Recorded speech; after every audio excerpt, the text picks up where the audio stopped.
Zebulun, Elon, I, the Tetragrammaton, the Lord God Most High, I do exercise thee and do powerfully command thee, O Spirit. Elon, I, the Tetragrammaton, the Lord God Most High, I do exercise thee and do powerfully command. In the dark shadows, in the white cold, fearlessly we search for knowledge new and old. We drink the strong spirits and read the ancient tomes. The order of the Abracast. We are the brave and the bold.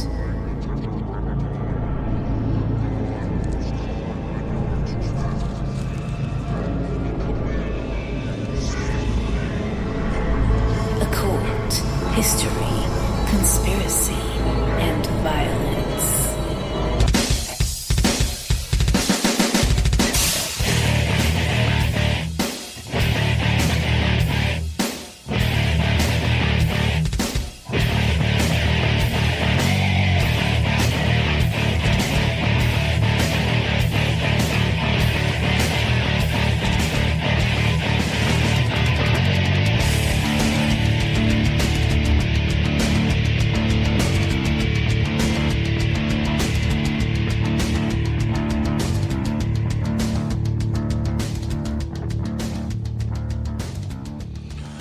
Hey everybody, welcome to the Abracast. I'm your host, Dr. John Towers.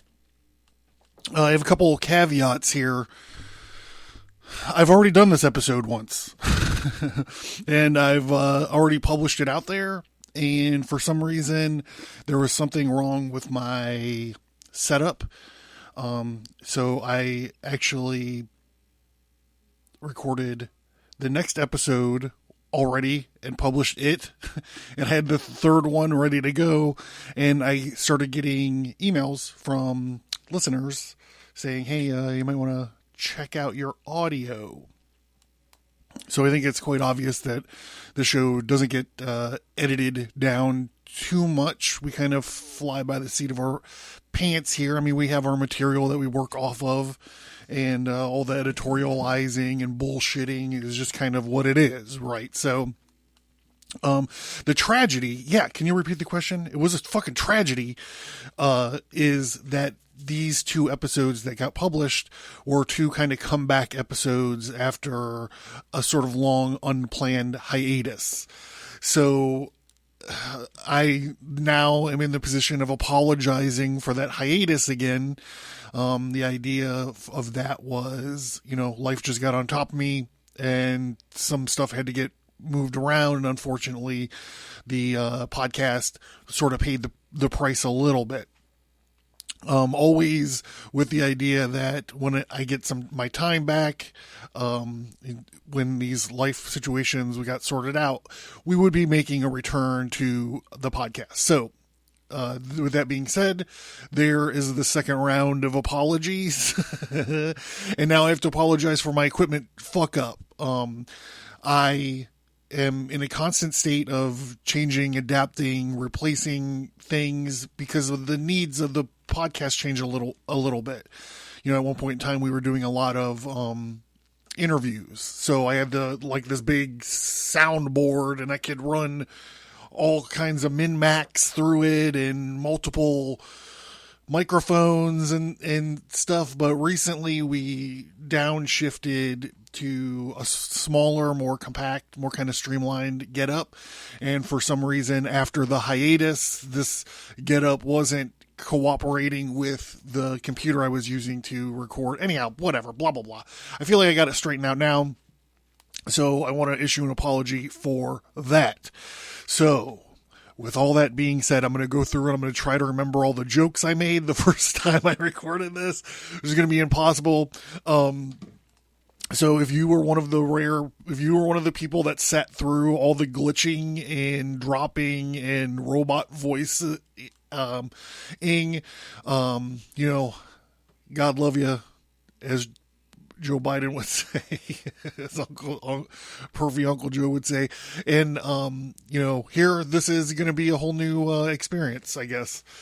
So enough bullshit, enough inside baseball. enough housekeeping or whatever the fuck the podcast kids are saying nowadays. Let's get into this. I'm anxious. I'm going to be trying to make up these these 3 episodes all in a pretty short amount of time to get us all back on track. And for those listeners who did chime in and was like, yo, you need to do a quality control audit on your audio, dick, I appreciate you. Thank you very much. So with that being said, here we go. I have the vessel of the art here filled with my formula of mass distraction, my Jin Jihad.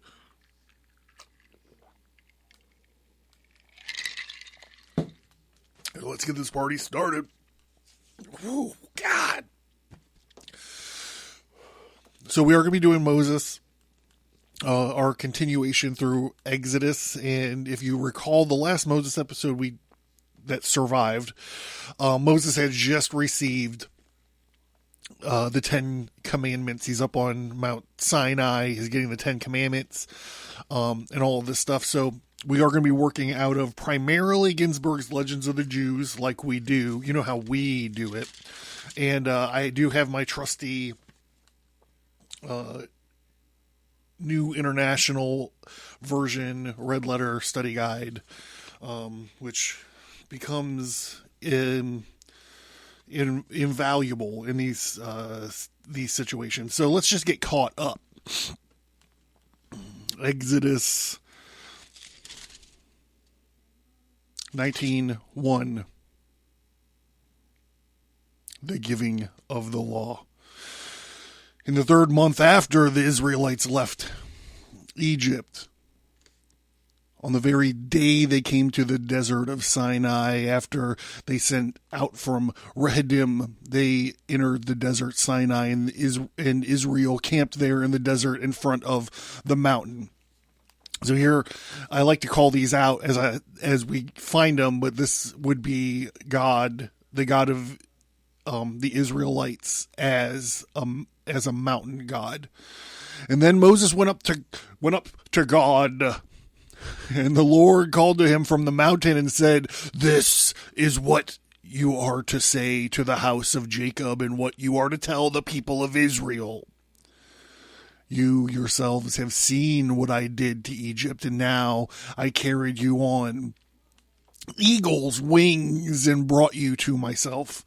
Now if you obey me fully and keep my covenant, then out of all the nations will be my treasured possession. Although the whole earth is mine, you will be for me a kingdom of priests and a holy nation. These are the words you are to speak to the Israelites." So Moses went back and he summoned the elders of the people, and he set before them all the words that the Lord had spake. And he commanded him to speak. And all the people responded together, "We will do everything the Lord has said." So Moses brought their answers back to the Lord. And the Lord said to Moses, "I am going to come to you in a dense cloud, so that the people will hear me speaking with you and will always put their trust in you." And then Moses told the Lord what the people had said.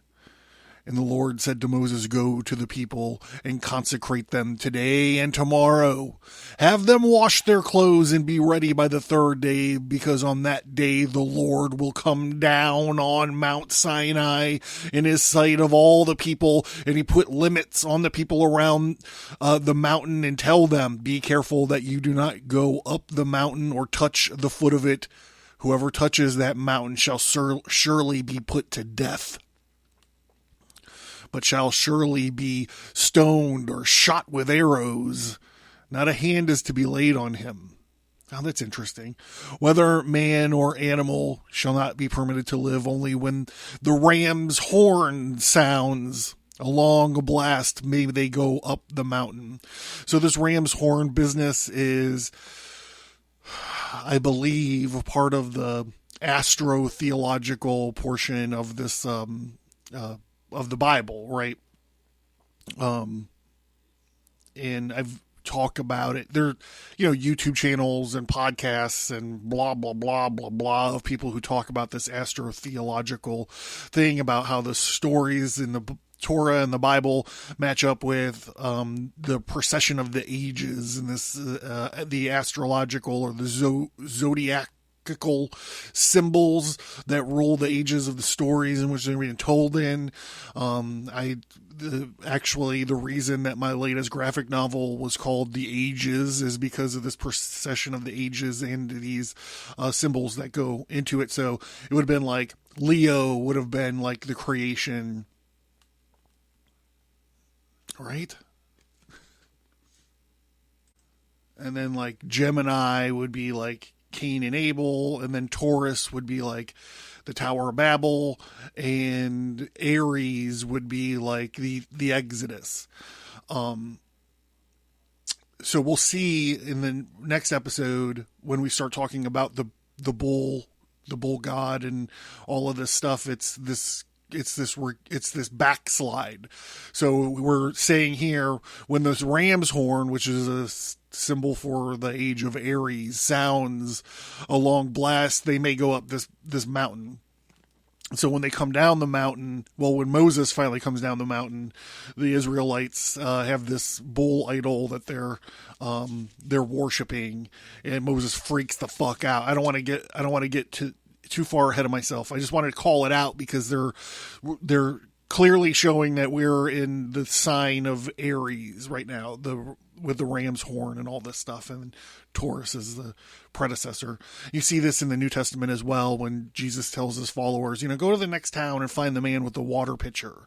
What he's saying is we're moving from Pisces, which is where the age of Jesus Christ would be the age of Pisces, and the oncoming age would have been the moon is in the 7th house, and Mercury and Mars.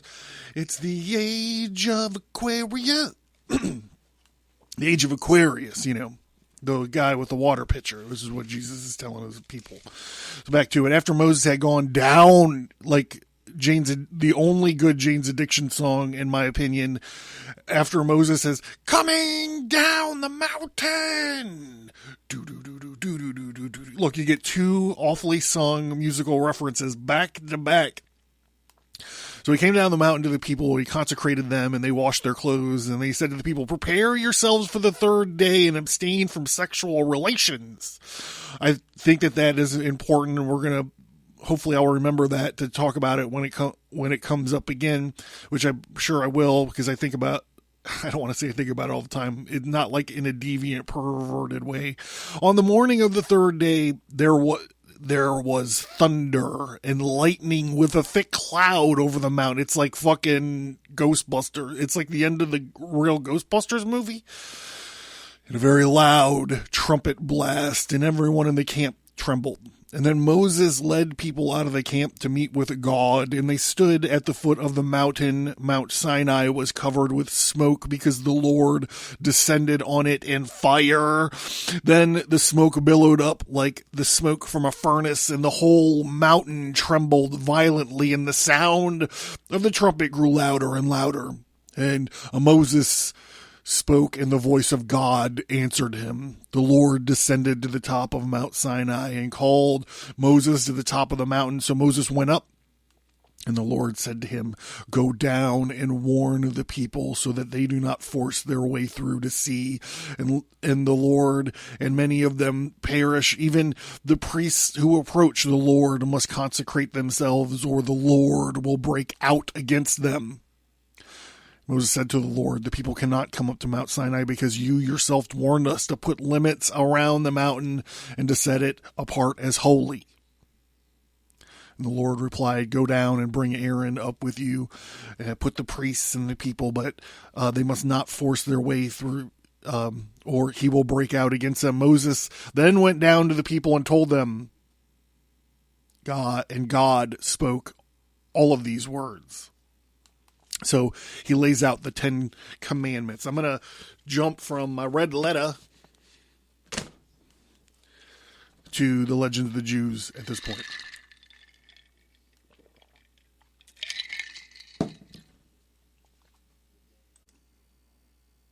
Where we just kind of get this,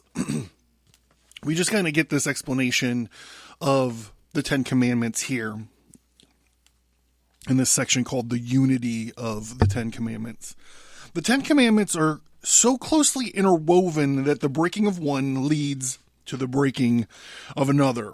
But there is a particularly strong bond of union between the first 5 commandments,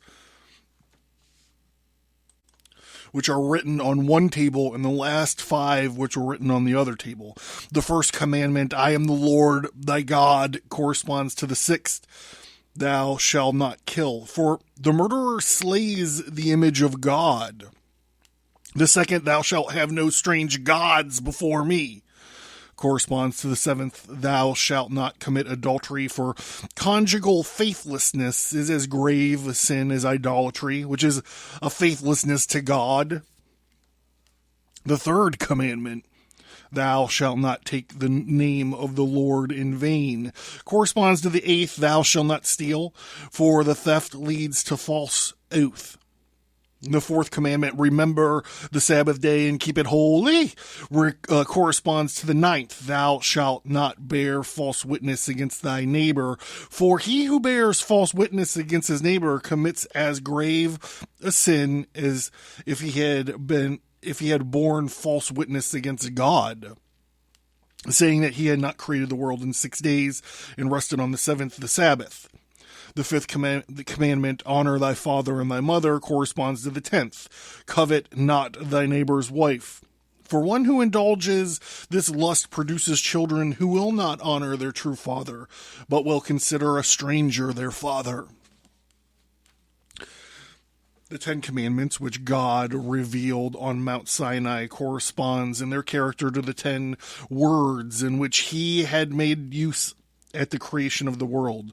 The first commandment, I am the Lord thy God, corresponds to the first word of creation, let there be light.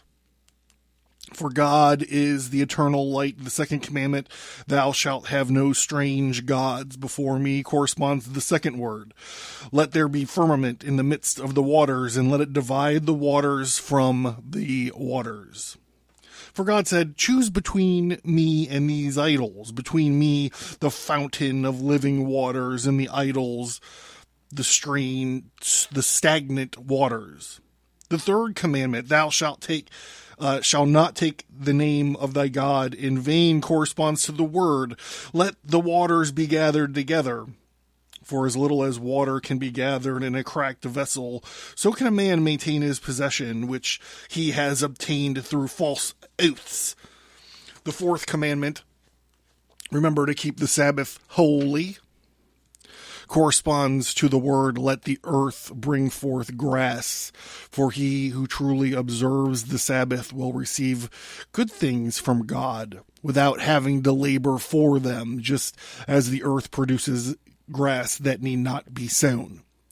So I'm going to deviate here for a minute and just talk about the story of Cain and Abel, where, we're digging through these old Masonic episodes when we were doing Genesis and all the very early episodes in Genesis and all this. And we were pondering on what was the deal with Cain's sacrifice. Like, why did God like Abel's sacrifice, but not Cain's sacrifice? And the way it boiled down was creativity and work, right? Like, Abel didn't have to do anything to herd his animals. He didn't have to create anything, where Cain had to do like husbandry and, clear his dirt and plant his seeds and do all this stuff to do his agricultural work. And God was like, nope, negative. You're not supposed to be creative. You're not supposed to be working. You're supposed to be looking after the things that I or nature have produced. So, if you're interested in those, I'm fascinated by it. I remember when I was a kid in like Bible school in the basement of New Life Baptist Church, Elyria, Ohio, wondering like what the shit is wrong with Cain's offering. what was wrong with it? Why did God not like that? And then I was like, well, because it's barbecue, much rather like the barbecue. Anyhow, if you're interested in that stuff, go back to those old Genesis episodes and find them, or probably some of the old Masonic episodes too. Back to it. For the creation of man, it was God's intention that he be free from sin, immortal and capable of supporting himself by the products of the soil, without toil. And the fifth commandment, honor thy father and thy mother, corresponds to the word, let there be light in the firmament of heaven. For God said to man, I gave thee 2 lights, thy father and thy mother, treat them with care. And the sixth commandment, thou shalt not kill, corresponds to the word, let the waters bring forth abundantly of the moving creature. For God said, be not like the fish, among whom the great swallow the small. And let the seventh commandment, thou shalt not commit adultery, correspond to the word, let the earth bring forth the living creature after his kind. For God said, I chose thee a spouse, abide with her. And the eighth commandment, thou shalt not steal, corresponds to the word, behold, I have given you every herb-bearing seed, for none, said God, should touch his neighbor's goods, but only that he grows free as the grass, which is the common property of all. The ninth commandment, thou shalt not bear false witness against thy neighbor, corresponds to the word, let us make man in our own image. Let us make man in our own image. That's another one of those things where you're like, why is God talking pluralistically? It's always very interesting to me. Thou, like thy neighbor, art made in my image, hence bear not false witness against thy neighbor.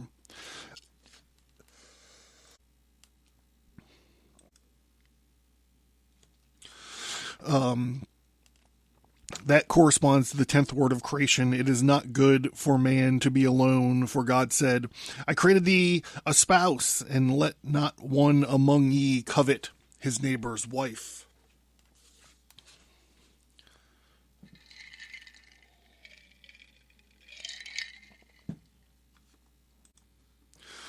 So Moses is chosen as an intermediator.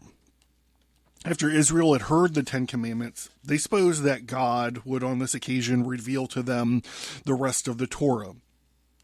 But the awful vision on Mount Sinai, where they heard the visible and saw the audible, the privilege was granted them that even the slave women among them saw more than the great prophet of later times. This vision had so exhausted them that they would surely have perished had they heard another word from God. They therefore went up to Moses and implored him to be the intermediator between them and God found their wish right, so that he not only employed Moses as his intermediator, but determined in all future times to send prophets to Israel as messengers of his word. Turning to Moses, God said, all that they have spoken is good. If it were possible, I would even now dismiss the angel of death. But death against humanity had already been decreed by me. Hence, it must remain. Go, say to them, return to your tents, but stay thou with me. In these words, God indicated to Israel that they might again enter upon conjugal relations. Go ahead. Me and Moses are going to hash this out. You guys go to your tents and swipe left or right or whatever. Get to fucking... from which they had abstained throughout these 3 days, while Moses should forever have to deny himself all earthly indulgences. Moses, in his great wisdom, now knew how, in a few words, to calm the great excitement of the myriads of men, saying to them, God gave you the Torah and wrought marvels for you, in order through this and through the observance of the laws which he imposed upon you, to distinguish you before all other nations. Consider, however, that whereas upon this time you have been ignorant, and your ignorance served as your excuse, You now know exactly what to do and what not to do. Until now, you did not know that the righteous are to be rewarded and the godless to be punished in the future world. But now you know it. So I just had an interesting anecdote. When I was growing up, the arcade that I used to go to as a kid, in North Ridgeville, Ohio, the arcade that I used to go to was called Future World. So back before streaming video games and home video game consoles, you actually had to go to an arcade and like with a pocket full of quarters and feed the machine and sit there and play waka waka waka waka pew, pew, pew, pew, pew. I used to go there and play Tempest and Centipede were like my two big ones. And that was called, the arcade was called Future World. So now I'm laughing. Everyone's being prepared to go to Future World.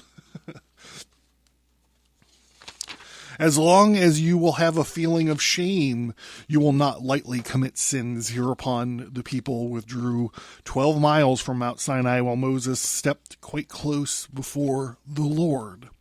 In the intermediate proximity of God are the souls of the pious, a little farther mercy and justice, and close to these was the position Moses was allowed to occupy. The vision of Moses, owing to his nearness to God, was clear and distinct, unlike that of the other prophets who saw but dimly.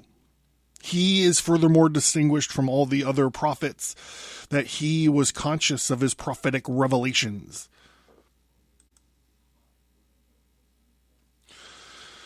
While they were unconscious in the moments of prophecy. A third distinction of Moses, which he had indeed shared with Aaron and Samuel, was that God revealed himself to him in a pillar of cloud. In spite of these great marks of favor to Moses, the people still perceived the difference between the first two commandments, which they heard directly from God, and those that they learned through Moses' intercession from when they heard the words, "I am the eternal, thy Lord." The understanding of the Torah became deep-rooted in their hearts so that they never forgot what they thus learned. But they forgot some of the things Moses taught, for as a man is a being of flesh and blood and hence ephemeral, so are his teachings ephemeral.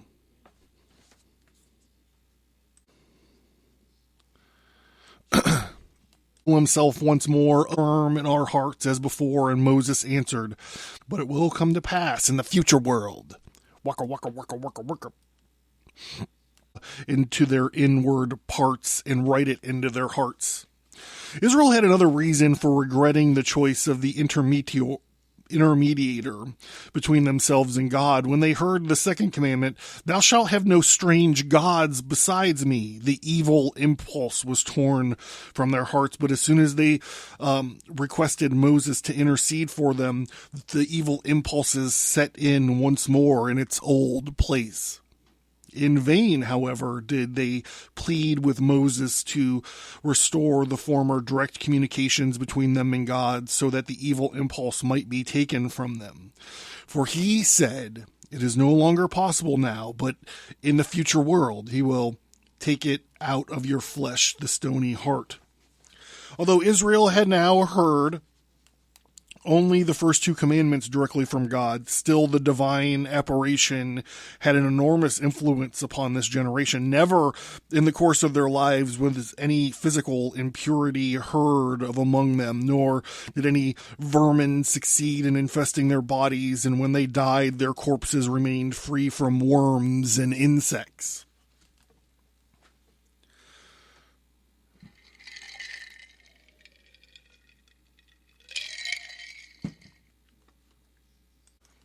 Which I believe is one of the prerequisites for sainthood. Moses and the angels strive for the Torah.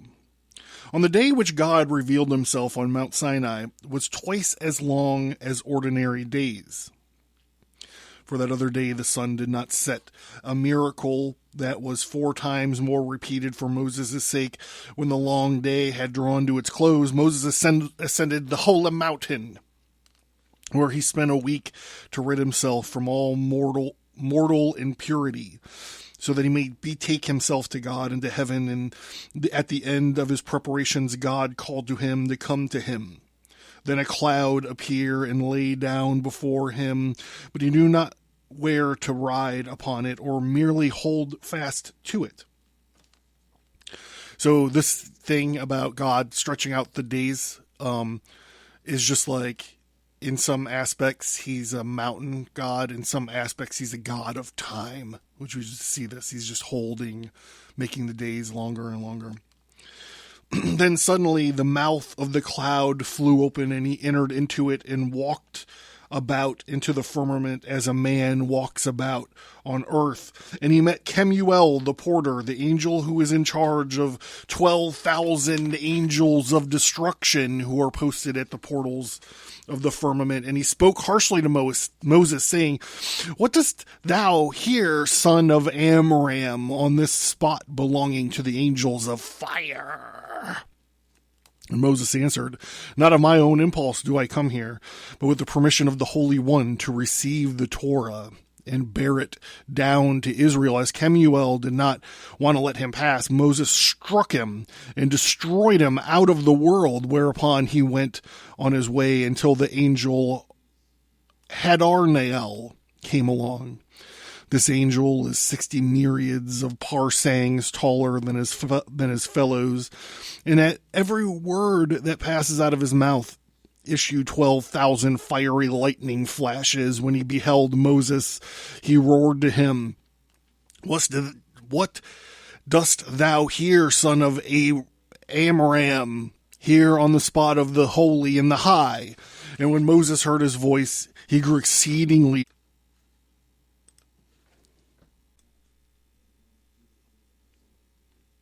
frightened. His eyes shed tears, and he soon would have fallen from the cloud. But instantly the pity of God for Moses was awakened.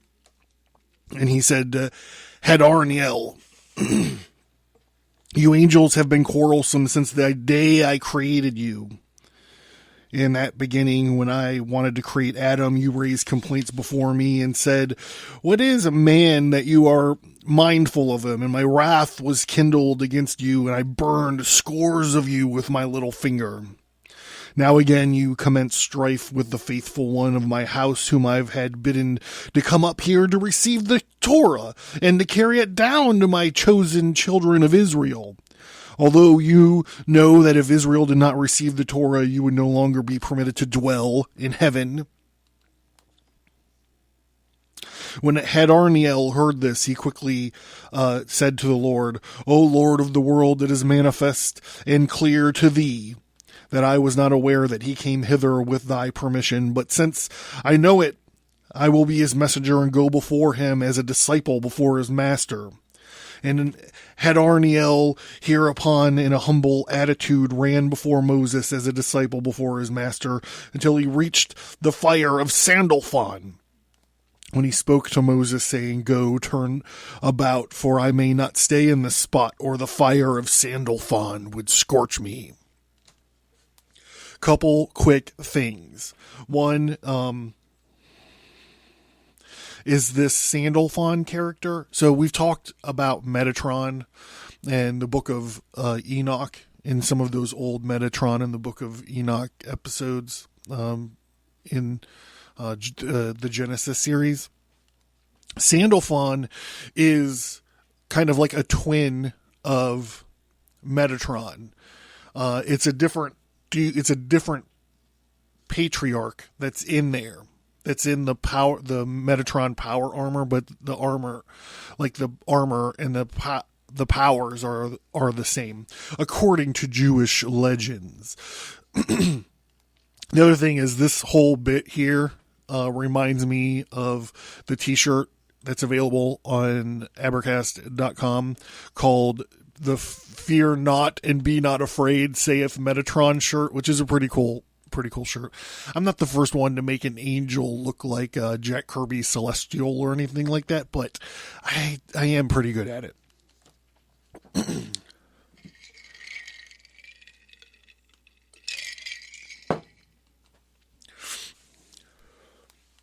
This angel, now they're talking about Sandelphon, so this is the way that Metatron could also be described.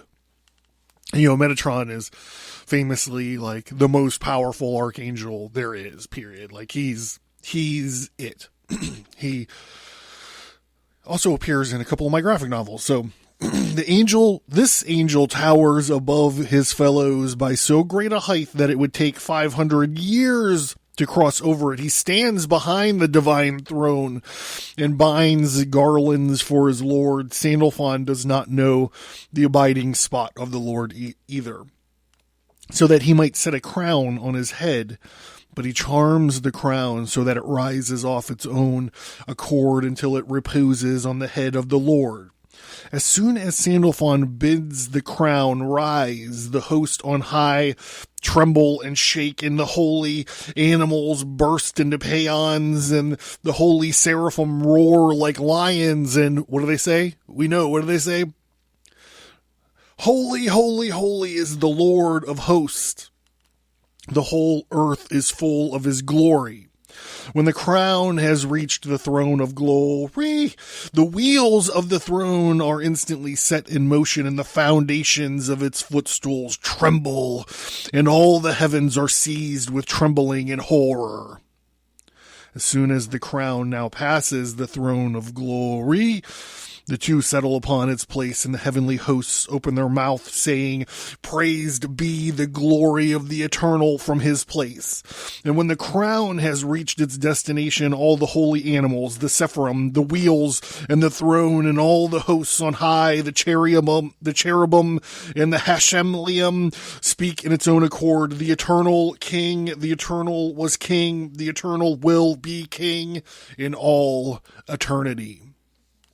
Now when Moses beheld Sandelphon, he was frightened, and his alarm came near to falling out of the cloud. In his tears he imploringly begged God for mercy, and was answered in his bountiful love for Israel.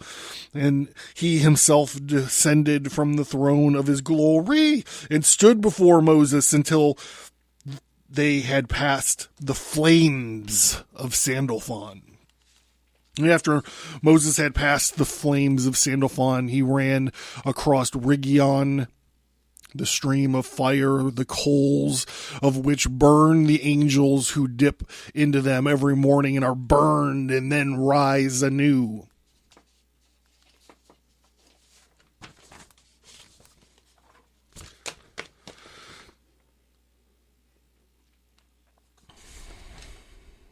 This stream with the coals of fire is generated beneath the throne out of the precipitation of the holy Hayat, who perspire fire out of the fear of God. God, however, quickly withdrew Moses past Rigion without him suffering any injury. As he passed, he met the angel Galazor, who also called Raziel. Raziel is an interesting archangel. His job, according to some, would be to jot down the doings, the doings of everything that he's observing.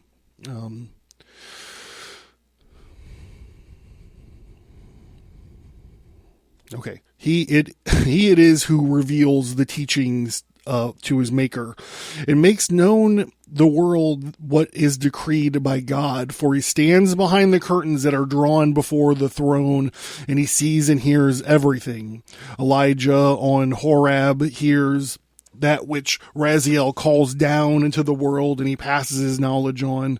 This angel performs other functions in heaven. He stands before the throne with outspread wings, and in this way arrests the breath of the Hayat, the heat of which would otherwise scorch all the angels. He furthermore puts the coals of Rigion into a glowing brazier, which he holds up to the kings, lords, and princes, and from which their faces receive the radiance that makes men fear them. When Moses beheld them, he trembled, but God led him past unhurt. And then he came to the host of angels of terror that surround the throne of glory and are the strongest and mightiest among the angels. These now wished to scorch Moses with their fiery breath, but God spread his radiance of splendor. He said, deflector shields up over Moses, and he said to them, hold on tight to my throne of my glory, and answered them. For as soon as the angels became aware of Moses in heaven, they said to God, what does he who is born of a woman here? And God's answer was as follows: he come here to receive the Torah. They furthermore said, O Lord, content thyself with the celestial beings, and let them have the Torah. What wouldest thou with the dwellers of the dust? And Moses hereupon answered the angels, it is written in the Torah that I am eternal, thy Lord, that have led thee out of the land of Egypt and out of the house of bondage. Ye were perchance enslaved in Egypt, and then delivered, that ye are in need of the Torah. And is further written in the Torah, thou shalt have no other gods. They are the perchance idlers among thee, that ye are in need of the Torah. It is written, thou shalt not utter the name of the eternal thy God in vain. Are there perchance business negotiations among thee, that ye are in need of the Torah to teach you the proper form of invocation? It is written, remember to keep the Sabbath holy. Is there perchance any work among you, that they are in need of the Torah? It is written, honor thy father and thy mother. Have ye perchance parents, that ye are in need of the Torah? It is written, thou shalt not kill. Are there perchance murderers among thee, that ye are in the need of the Torah? It is written, thou shalt not commit adultery. Are there perchance women among thee, that are in need of the Torah? It is written, thou shalt not steal. Are there perchance money in heaven, that you are in need of the Torah? It is written, thou shalt not bear false witness against thy neighbor. Is there perchance any false witness among thee, that are in need of the Torah? It is written, covet not the house of thy neighbor. Are there perchance houses and fields and vineyards among thee, that you are in need of the Torah?